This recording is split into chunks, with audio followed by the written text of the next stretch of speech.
Hello there everyone, my name is Nathan Birch. Today we're going to go through an example number guessing game project, and hopefully I'll be able to answer any questions that you guys have as well. So the project is to have a home.html page with a JS and CSS file. To ensure that it is ready to add more functionality, you should design the app file structure in such a way that you are able to add more pages with ease. So looking at that, let me just show you guys how I structured mine. So I really only have one HTML file that I'm using for my number guessing game, but it has its own JS and CSS file and a nice little directory for that set of application, for that chunk of the application. I have a site-wide JS and a site-wide CSS file that I'll use. And then if I needed to add any other pages, I would just make another folder and it would be really, really easy to do. All right, let's head back over here. The application should look and feel professional. It needs an HTML form with a low range and a high range. So like 1 to 100 or 1 to 1,000 or 10 to 20, whatever you want your range to be. But you'll have a form and a button to be able to submit that form. You need to implement 4 functions. Submit data will retrieve the form data. Check for validation errors. So both of these inputs should have values. They should be numbers. And the bottom number should be less than the higher number. Okay. If there's an error, call the update DOM function to show the error, and if there's not, then you call the number guess game function. Update DOM, this function will display the error message if there's a validation error, and later it will also display congratulations, whatever number you said is correct. The value parameter will either be the error message string or the congratulations message. And then you'll also have a color. I forgot to put that right here, but it'll have 2 parameters, value and color. Number guess game with the user guess. So let's say I guessed 50. This function will include the loop and the logic to drive the game. Use a do while loop with a condition similar to while they haven't guessed the right number. Okay.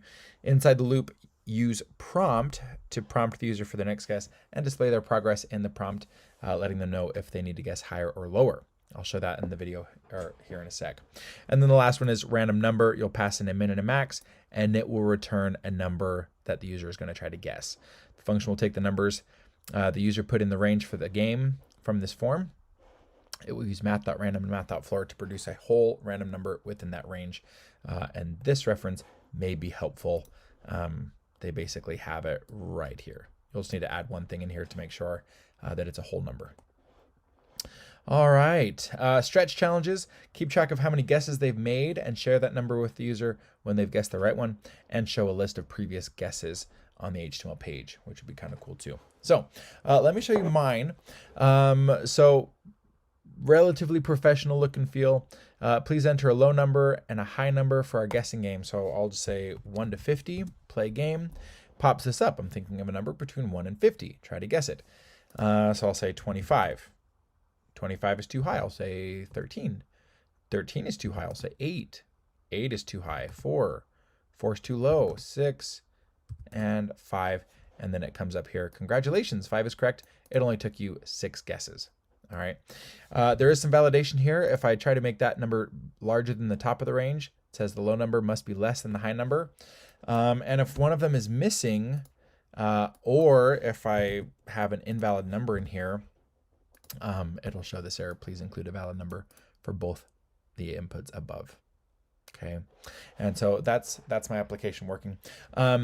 Notice that I do have, so let me put in a pretty small range here. I'll say 52, 53, 54. Okay. It only took you 3 guesses. I do have this. That's one of the stretch challenges. And so just so you know, that is there as well. Okay, and as you can see, this color is green. The error message was red. Okay, so that color is being passed into our update DOM function as a parameter. So anyways, I hope that this is helpful for you guys in understanding kind of what I'm looking for this project and to give you an idea of what you could make it look like.